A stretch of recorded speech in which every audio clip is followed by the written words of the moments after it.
North Sikkim की connectivity को लेकर 4 चांद लगाने वाले 400 फीट ऊंचे ब्रिज को बहाल कर दिया गया है।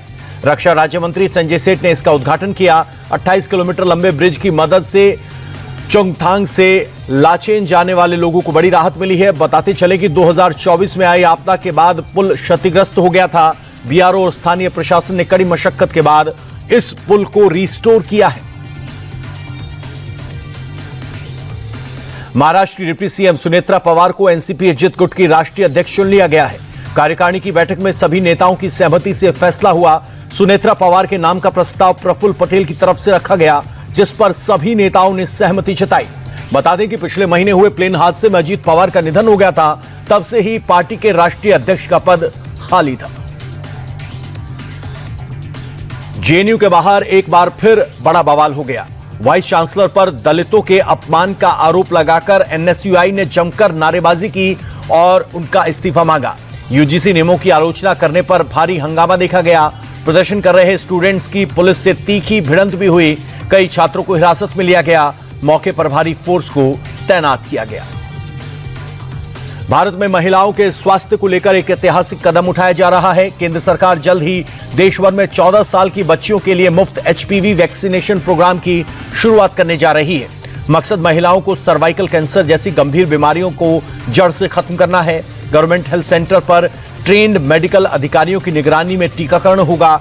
टीका लगने के बाद जरूरी ऑब्जर्वेशन की पूरी व्यवस्था होगी। ये वैक्सीनेशन पूरी तरह स्वैच्छिक होगी, यानी टीका लगवाने का किसी पर कोई दबाव नहीं होगा।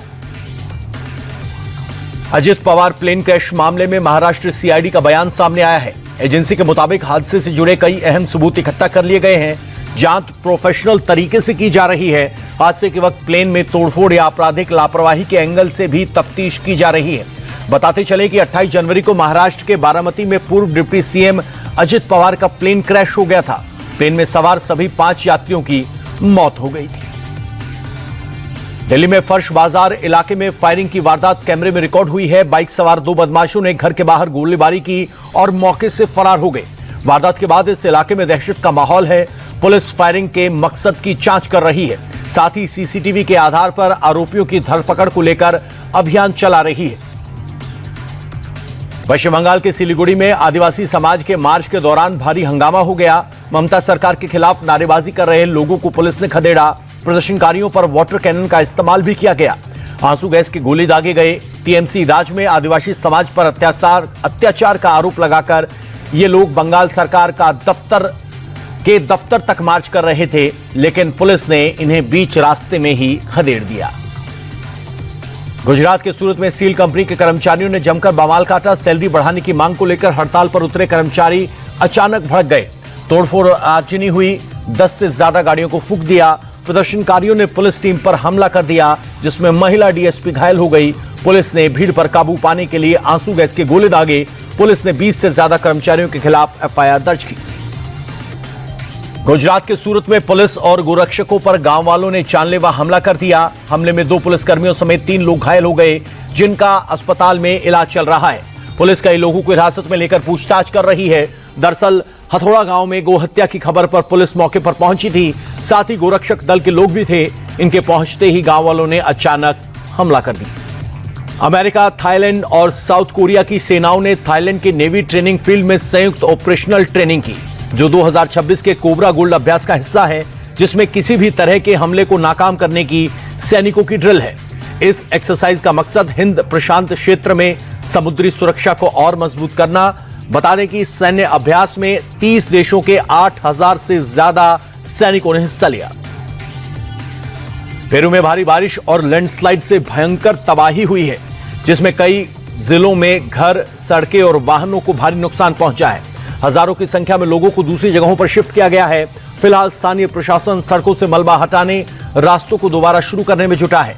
इस बीच राष्ट्रपति ने देश के लगभग आधे जिलों में इमरजेंसी का ऐलान किया है। शेयर बाजार उतार चढ़ाव के बाद सपाट स्तर पर बंद हुआ। सेंसेक्स 27 अंक गिरकर 82,248 पर बंद हुआ। वहीं निफ्टी 14 अंक बढ़कर 25,496 पर रहा। फार्मा और सरकारी बैंक के शेयरों में तेजी देखने को मिली। सेंसेक्स के 30 में से 12 शेयरों में बढ़त रही। वहीं निफ्टी 50 के 23 शेयरों में तेजी दर्ज की गई। शेयर बाजार के सपाट स्तर पर बंद होने के चलते कुछ शेयरों को फायदा हुआ, वहीं कई शेयरों को नुकसान का सामना करना पड़ा। टीएमपीवी, आइसर मोटर्स और भारत इलेक्ट्रॉनिक निफ्टी के टॉप गेनर रहे, तो वहीं ट्रेंट, इटर्नल और पावर ग्रिड निफ्टी के टॉप लूजर्स रहे। अमेरिकी डॉलर के मुकाबले रुपए में भी मामूली गिरावट दर्ज की गई। डॉलर के मुकाबले रुपया 1 पैसा कमजोर हुआ, जिसके बाद एक अमेरिकी डॉलर की कीमत 90 रुपए 92 पैसे पर आ गई। सोने चांदी की कीमतों में गिरावट दर्ज की गई। 24 कैरेट सोने के दाम 1749 रुपए गिरे, जबकि 10 ग्राम सोने का दाम 1,59,447 रुपए के करीब हो गया। दूसरी ओर चांदी के दाम में भी गिरावट दर्ज की गई, जिसके बाद 1 किलो चांदी का भाव 2,59,000 रुपए प्रति किलो तक पहुंच गया। हवाई यात्रा करने वाले लाखों लोगों को डीजीसीए ने बड़ी राहत दी है। अब अगर आपने फ्लाइट टिकट बुक की है तो उसे 48 घंटे के अंदर कैंसिल या नाम बदलने पर आपको कोई एक्स्ट्रा चार्ज नहीं देना होगा। डीजीसीए के नए नियमों के तहत यात्रियों को इसकी सुविधा मिलेगी। बीते दिनों हवाई यात्रा के दौरान पैसेंजर्स की शिकायत के मद्देनजर यह फैसला लिया गया है। पीएनजीएस रेवा डायमंड ज्वेलरी के आईपीओ का आखिरी दिन है। आईपीओ 24 फरवरी को सब्सक्रिप्शन के लिए खुला था। 2 दिन में आईपीओ टोटल 83% सब्सक्राइब हो चुका है। कंपनी आईपीओ के जरिए 380 करोड़ रुपए जुटाना चाहती है। कंपनी ने आईपीओ का प्राइस बैंड 367 से 386 रुपए प्रति शेयर तय किया है। निवेशक कम से कम 32 शेयरों के एक लॉट के लिए बोली लगा सकते हैं, जिसके लिए 12,352 रुपए निवेश करने होंगे। वहीं अधिकतम 1,97,653 रुपए लगा सकेंगे।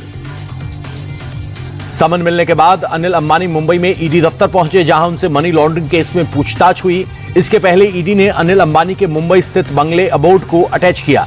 66 मीटर ऊंचे इस बंगले में कुल 17 फ्लोर हैं, जिनकी कीमत 3700 करोड़ रुपए से ज्यादा है। यह मामला उनकी ग्रुप कंपनी रिलायंस कम्युनिकेशन में कथित रूप से किए गए बैंक फ्रॉड से जुड़ा है। अनिल अंबानी पर 40,000 करोड़ रुपए के बैंक फ्रॉड के मामले चल रहे हैं। त्योहारों को देखते हुए यूपी में खाद्य विभाग लगातार एक्शन में है। इसी कड़ी में हापुड़ में फूड एंड सेफ्टी डिपार्टमेंट ने बड़ी कार्रवाई करते हुए मिलावटी पनीर की खेप को पकड़ा है और उसे नष्ट कर दिया।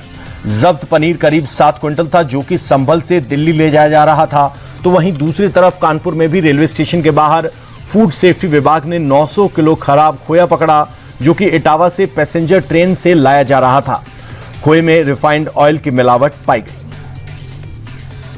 त्योहार से पहले मिलावटखोरों के खिलाफ सूरत में खाद्य विभाग और पुलिस ने साझा ऑपरेशन चलाया। कई जगहों पर छापेमारी कर मिलावटी पदार्थों को जब्त किया गया। विभाग ने एवन डेयरी पर छापा मारकर 329 किलो मिलावटी पनीर जब्त किया। जांच के लिए एफएसएल भेजा। एवन डेयरी 200 रुपए प्रति किलो मिलावटी पनीर खरीदकर सूरत की दूसरी डेयरियों पर 220 रुपए प्रति किलो पनीर बेच रही थी। वहीं शहर में शुद्ध पनीर की कीमत करीब 400 रुपए प्रति किलो है। पटना समेत बिहार के 23 जिलों में आज मॉक ड्रिल की गई। इसके साथ ही भूकंप के दौरान कैसे बचना है, इसकी जानकारी दी गई। तैयारियों को भी जांचा और परखा गया। इस दौरान पटना में जेडी विमेंस कॉलेज में भूकंप आने पर कैसे बचना है, इसकी मॉक ड्रिल हुई। अचानक हॉस्टल में लड़कियों में भगदड़ मच गई और हॉस्टल में तेजी से बाहर भागती हुई लड़कियां दिखाई थी। बचाव दल के लोग भी तेजी से लड़कियों को बचाने के लिए हॉस्टल में भागते हुए दिखाई दिए।